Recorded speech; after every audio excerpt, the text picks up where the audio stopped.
연일 무더운 날씨 가운데 건강 주신 하나님께 감사합니다. 제가 오늘 올해 너무너무 많이 덥잖아요.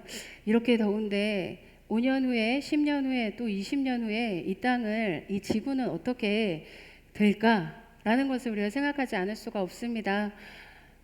여전히 우리는 모든 이런 되어져가는 상황과 시대의 모습 속에서 우리의 소망이 저 천국에 있음을 발견하고 또 그렇게 고백할 수 있는 우리 모두의 삶이 되시기를 간절히 소망합니다.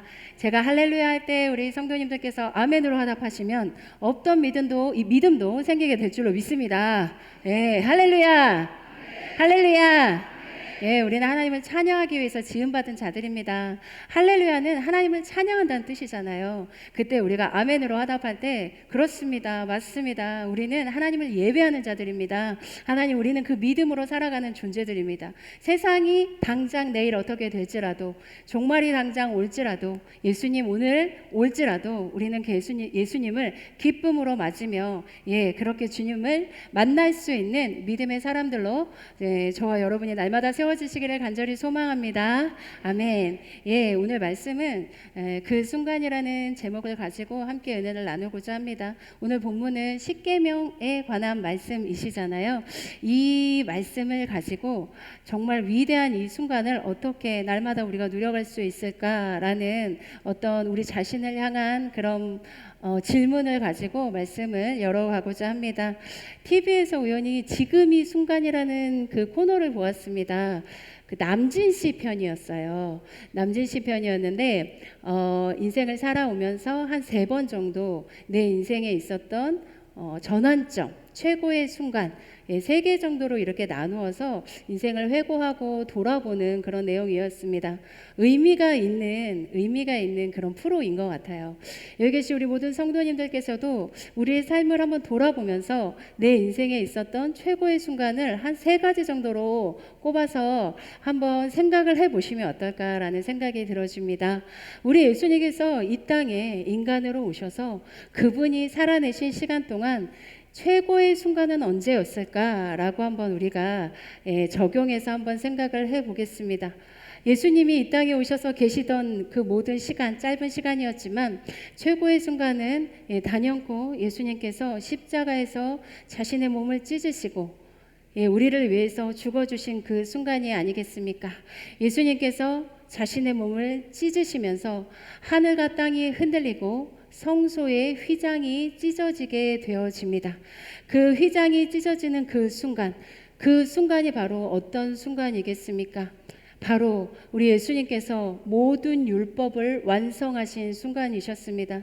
하나님께서 그 독생자 외아들을 이 땅에 보내신 이유와 목적이 완성된 순간이었어요. 그 순간에 정말 하나님이 보내신 그 모든 뜻을 완성하시고 온 인류의 죄를 다 구속하시고 그리고 택함받은 우리들에게 택함받은 자들을 의인 삼아 주신, 의롭게 하여 주신 예수님의 그 최고의 순간은 다름 아닌 우리 인생의 최고의 영광의 순간이라는 것입니다. 그 순간의 감격을 사실은 날마다 감사로 누려가야 하는 것이 저희들의 몫일 텐데요. 어떻게 그렇게 살아갈 수 있을까? 또한 이것이 우리들의 영적인 숙제입니다. 오늘 이 십계명 본문을 가지고 한번 어떻게 이렇게 그 감격을 날마다 누릴 수 있을까?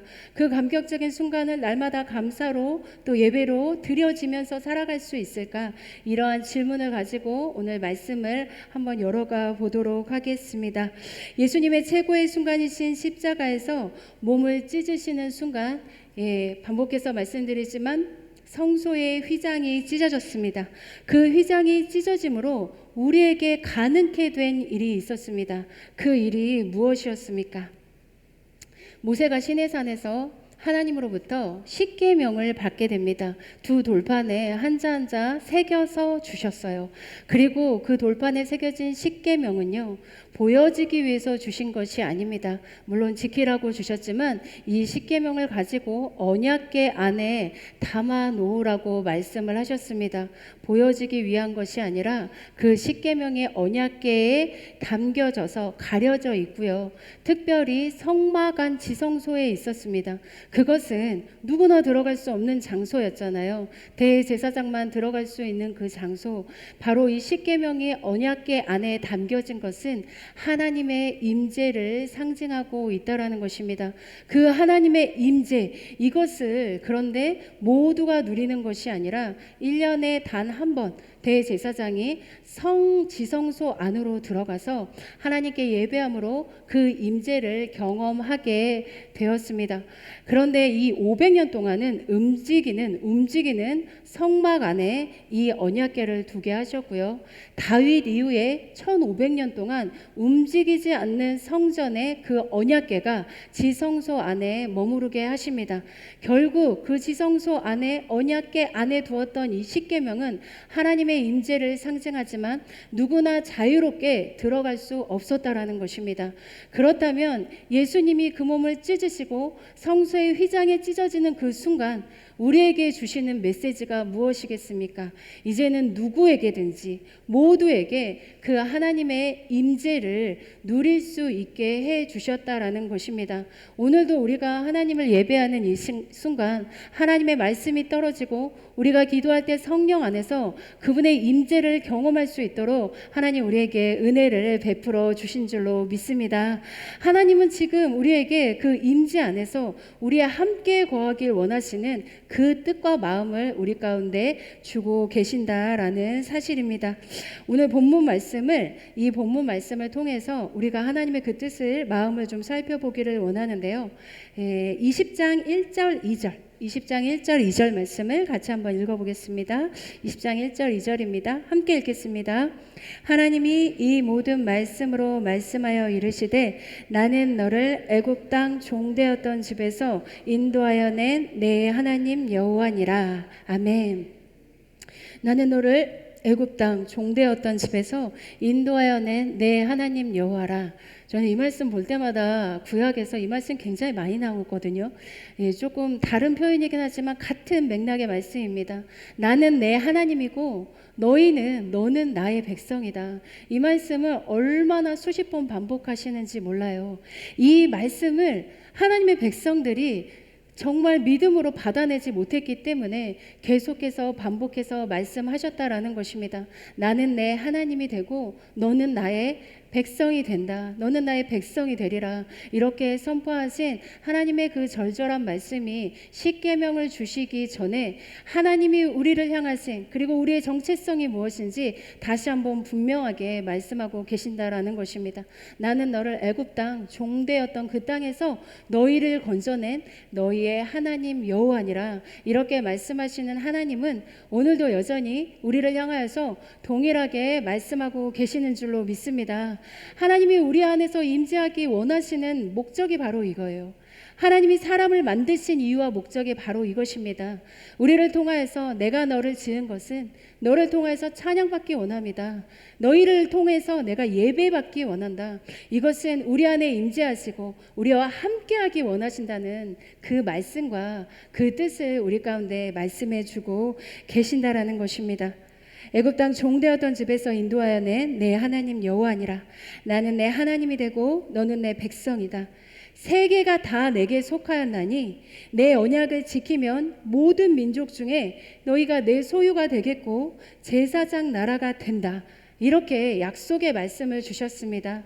하나님이 이스라엘 백성들을 택하시고 이제 우리 한번 믿음으로 세워지는 하나님 나라의 하나님의 법이 다스릴 수 있는 제사장 나라 한번 만들어보자. 내가 너희와 함께 할게. 이렇게 말씀하면서 주신 언약의 말씀이라는 것입니다. 우리에게 십계명을 주심도 언약을 주심도 우리를 지으신 모든 목적도 바로 하나님의 임재 안에서 우리와 함께 거하시기 원하시는 하나님의 그 간절하신 마음이 오늘 여기 계신 모든 성도님들 가운데 정말 절절하게 느껴지고 감각되어지실 수 있기를 간절히 소망합니다. 이러한 하나님 아버지의 뜻을요 신약에 와서 하나님의 이 진짜 마음을 사도 바울이 깨닫게 되어집니다. 성소의 휘장이 찢어졌을 때요 제사장들이 다시 그 휘장을 꼬맵니다. 하나님의 뜻을 거스르는 것이지요. 그리고 다시 그들이 거짓을 말하기 시작합니다. 예수 그리스도는 신성을 모독한 자다. 성경을 모독한 자다. 자칭 유대인의 왕이다. 부활을 속이는 자다. 이렇게 거짓을 말하였습니다. 이 거짓을 철떡같이 믿었던 사람이 바로 사울입니다. 사울이 이 거짓말을 믿었기에 그리스도인들을 잡아 죽이려고 열심히 달려가고 있는 다메섹 도상에서 그의 역사적인 순간을 맞이하게 되어집니다. 나는 내가 핍박하는 예수다. 예수님의 현존을 만나게 되어집니다. 예수님을 존재적으로 그냥 만나진 거예요. 그분이 누구이신지 그냥 알아버리게 된 것입니다. 그리고 내가 제사장들로부터 들었던 그 말이 다 거짓이었던 것을 그 자리에서 사도 바울은 성경에 완전 능통했던 자입니다. 성경을 통하여서 무엇이 거짓인지 완전히 깨닫게 되어집니다. 그가 신성을 모독하고 성경을 모독한 것이 아니라 그가 진짜 하나님의 아들이셨음을 그는 알게 되어진 것입니다. 그가 성경을 모독한 것이 아니라 이 예수 그리스도가 정말 율법과 선지자를 완성하신 분이라는 것을 깨닫게 되었다라는 것입니다. 그가 자칭 유대인의 왕이 아니라 만왕의 왕이심을 깨닫게 됩니다. 부활을 속인 것이 아니라 그가 모든 사망과 권세를 이기시고 진짜 부활하신 신이신 것을 사도 바울이 깨닫게 되었습니다. 그가 예수 그리스도를 믿고 마음으로 영접함으로 구원을 얻게 되어집니다. 그리고 구약에 능통했던 사도 바울이 깨달았을 것입니다. 그가 구약의 어떤 말씀을 깨달았을까요? 이 구약에 이 모세가 타고 있었던 갈대 상자 기억하실 것입니다. 갈대 상자의 히브리어가 테바예요. 테바라는 이름을 가진 이 갈대 상자는요, 똑같은 어원을 가진 이 방주가 바로 테바입니다. 방주, 교회를 상징하고 있는 방주가 테바예요. 갈대 상자가, 방주가, 교회가 바로 예수님 아니시겠습니까? 그 물 위를 걸어오셨던 예수님, 방주가 되어서 정말 테바가 되어서 갈대 상자가 되어서 사망이라는 죽음이라는 물 위를 걸어오신 예수님, 그가 바로 방주이며 갈대 상자이며 테바이며 교회이며 성전인 것을 그가 깨닫게 되었다라는 것입니다. 그 예수님을 영접했다라는 것이 다른 것이 아니라 바로 내가 하나님의 성전이 되었다라는 것을 깨닫게 되었다라는 것입니다.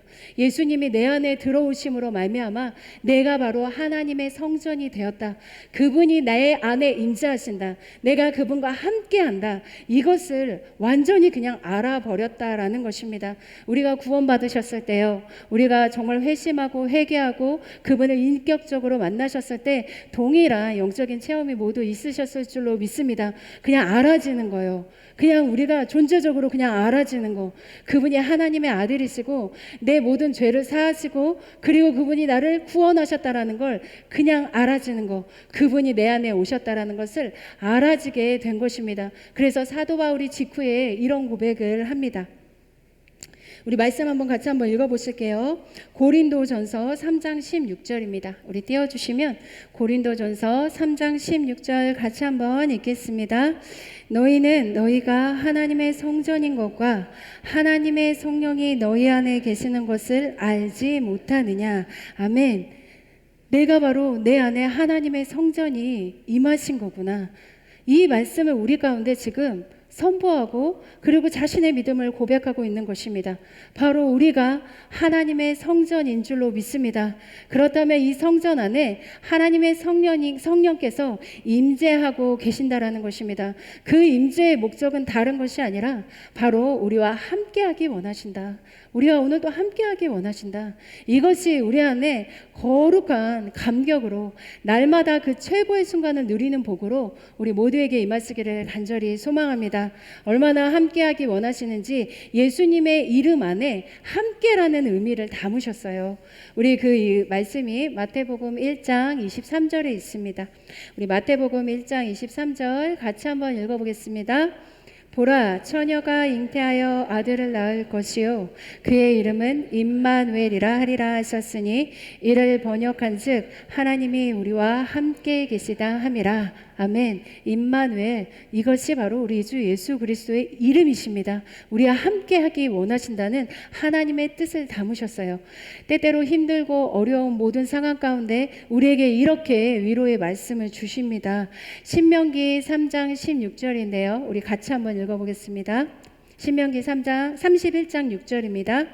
너희는 강하고 담대하라. 두려워하지 말라.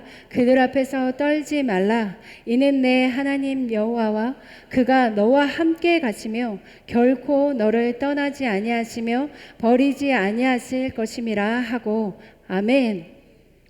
두렵고 떨리는 날, 무서우신 날들 종종 있으실 줄로 압니다. 이 말씀 기억하시면서 힘을 얻고 용기를 얻으시기를 간절히 소망합니다.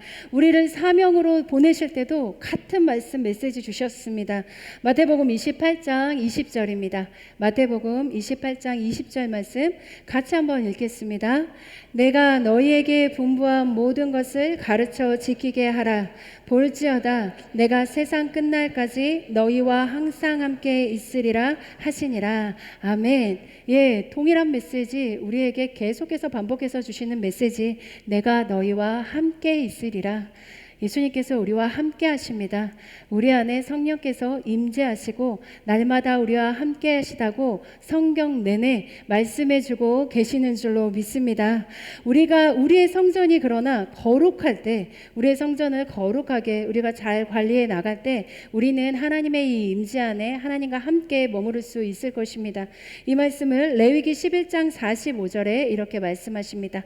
레위기 11장 45절 같이 한번 읽겠습니다. 나는 너희의 하나님이 되려고 너희를 애굽 땅에서 인도하여 낸 여호와라. 내가 거룩하니 너희도 거룩할지어다. 아멘. 내가 거룩하니 너희도 거룩할지어다. 레위기 내내 하시는 말씀입니다. 반복해서 주시는 메시지, 내가 거룩하니 너희도 거룩할지어다. 어떻게 이 구별됨으로 거룩해질 수 있겠습니까? 우리의 죄가 해결이 되어질 때, 죄로 말미암아 우리가 정결함을 입을 때, 예수 보혈의 피가 우리를 깨끗게 하실 때 우리는 이 거룩함으로 나아갈 수 있습니다. 그런데 그 방법을 우리에게 주신 것이 바로 십계명이라는 것입니다. 이 십계명을 통해서 날마다 우리는 우리 자신을 하나님이 주신 이 십계명이라는 기준을 가지고 우리의 삶을 날마다 조절해 갈 수가 있습니다. 하나님의 명령이 이것이 아니기에 우리가 내려놓고 죄와 싸우고 정말 죄와 싸워서 이기기를 피 흘리기까지 그렇게 애쓰고 힘쓰고 나아가야 하는 이유와 목적이 여기 있다라는 것입니다. 내 마음의 심령을 거룩하게 우리가 잘 유지해 나갈 때 하나님의 임재 안에서 살아갈 수 있기 때문이라는 것입니다. 하나님은 우리에게 그렇게 기본적으로 십계명을 주셨는데, 십계명을 외워보라고 하면 십계명을 외우실 수 있는 분이 많이 없으시더라고요. 그래서 제가 한번 이 시간에 한번 여쭤보려고 합니다. 십계명을 다 외우시는 분 손 한 번만 살짝 이렇게 들어주시면 감사하겠습니다. 예, 없으신 거로 이 시간에 제가 함께 우리 성도님들과 십계명을 외워보려고 합니다. 괜찮으시죠? 예, 하나님의 계명이 뭔지 알아야 지키죠. 그죠?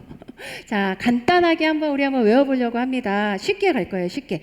다른 신, 이렇게 한번 해볼게요. 손을 반대로. 자, 우리가 따라 하셔야 됩니다. 예, 하나님의 말씀을 외우셔야 됩니다. 다른 신 두지 말라. 이것이 1계명입니다. 우리 같이 한번 해보시겠습니다. 시작. 다른 신 두지 말라. 장로님 왜 안 하세요? 예. 다 보이거든요. 예, 우리 같이 한번 하겠습니다. 다른 신 두지 말라. 이것이 1계명입니다. 예, 너는 나 외에는 다른 신은 두지 말라고 하셨습니다. 그리고 두 번째 계명은 우상을 섬기지 말라고 하셨어요. 이 우상은 나를 위해서 새긴 우상이라고 하셨고, 우상은 다 보이는 것입니다. 그래서 이렇게 한번 외워보겠습니다. 우상을 만들지 말라. 이렇게 하는 것입니다. 한번 해보실게요. 시작. 우상을 만들지 말라. 예, 괜찮으시죠? 예, 세 번째, 여호와의 이름을 망령되이 일컫지 말라고 하셨습니다. 우리가 하나님의 이름으로 얼마나 맹세를 많이 하는지, 결정과 결단을 많이 하는지 한번 돌아보셔야 된다고 저는 생각합니다. 이것이 바로 하나님의 이름을 망령되이 일컫는 것입니다. 하나님의 이름을 망령되이 부르지 말라. 이렇게 합니다. 해보실게요. 시작. 하나님의 이름을 망령되이 부르지 말라. 너무 잘하시네요. 자, 3계명까지 한번 외워보시겠습니다. 시작. 다른 신 두지 말라.